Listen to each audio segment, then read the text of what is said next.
Hi అండి, అందరికీ నమస్తే. మనకి స్కిన్ వైట్నింగ్ కోసం మంచి సోప్ చూపిస్తున్నానండి.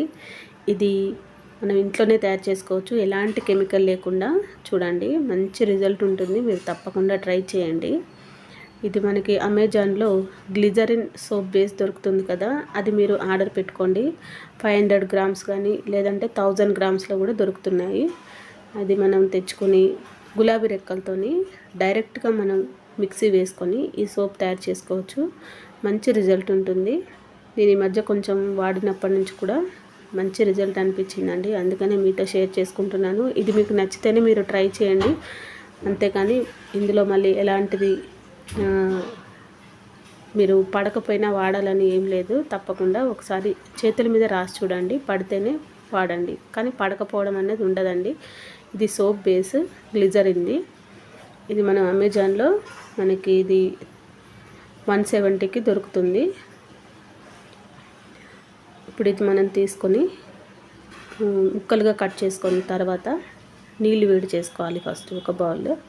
ఆ తర్వాత మనం గులాబీ రెక్కలు, నాటు గులాబీ మనకి మార్కెట్లలో దొరుకుతూ ఉంటుంది కదా, ఆ నాటు గులాబీ రెక్కల్ని మిక్సీలో వేసుకొని ఇందులో కొంచెం వాటర్ వేసుకొని మనం మెత్తటి పేస్ట్ లాగా తయారు చేసుకోవాలి. ఈ విధంగా తయారైన తర్వాత మనం దీన్ని వడకట్టుకొని పక్కన పెట్టుకోవాలి. మరొక బౌలు, అంటే ఈ సోప్ బేస్ని డబుల్ బాయిల్ చేయాలి. ఇప్పుడు దీంట్లో మనం సోప్ బేస్ని దీంట్లో వేసుకోవాలి. ఇది కంప్లీట్గా కరుగుతుంది. ఆల్రెడీ చాలా వరకు యూట్యూబ్లో ఇలాంటి వీడియోలు చాలా వచ్చాయండి. కాకపోతే ఈ గ్లిజరిన్ సోపు రోజ్ పికిల్తోని మంచి రిజల్ట్ అనేది ఉంది. దీంతో మనం రకరకాల సోప్స్ తయారు చేసుకోవచ్చు. రైస్ పిండితోని, అలాగే ఫ్రూట్స్తోని, ఇంకా మనం మిల్క్ సోపు అన్నీ రెడీ చేసుకోవచ్చు. దీన్ని వడకట్టిన తర్వాత గులాబీ రెక్కల జ్యూస్ని మనకి రంగు వస్తుందండి, మీరు భయపడకండి, కలర్ ఇలాగే వస్తుంది గులాబీ పేస్ట్తోని.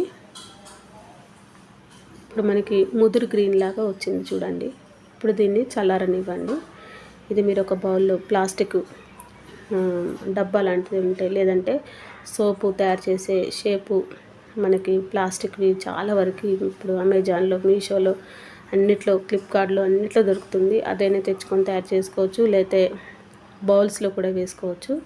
ఒక అరగంట గంట తర్వాత మనకి కంప్లీట్గా చల్లారిన తర్వాత దీన్ని ఇలా మీరు ప్లేట్లో వేసుకోండి. నేను నార్మల్గా చూపిస్తున్నాను, ఇది ట్రై చేశాను, మంచిగా వచ్చింది. ఇదివరకు కూడా నేను ఒకసారి వాడిన తర్వాతనే మీకు నేను ఈ వీడియో షేర్ చేస్తున్నాను. ఇప్పుడు మీరు కావలసిన షేప్లో కట్ చేసుకోండి. చూడండి, ఈ విధంగా మనకి రెడీ అయిపోయింది. మంచి రిజల్ట్ ఉంటుంది, తప్పకుండా ట్రై చేయండి. మరొక బొప్పాయి సోప్ కూడా నేను వీడియో షేర్ చేస్తాను, తప్పకుండా చూడండి. లైక్ చేయండి, షేర్ చేయండి, సబ్స్క్రైబ్ చేయండి, లైక్ చేయండి, మంచి కామెంట్ కూడా పెట్టండి. అందరికీ వెరీ వెరీ థ్యాంక్ యూ అండి. ఇది మనకి ఎక్కువగా నురగ రాదండి, నురగ వస్తే కొంచెం కెమికల్స్ అవి వాడినట్టు అనిపిస్తుంది, కానీ ఇదైతే నురగ రాదు. అయినా కానీ చాలా బాగుంటుంది, మంచి రిజల్ట్ ఉంటుంది. తప్పకుండా ట్రై చేయండి.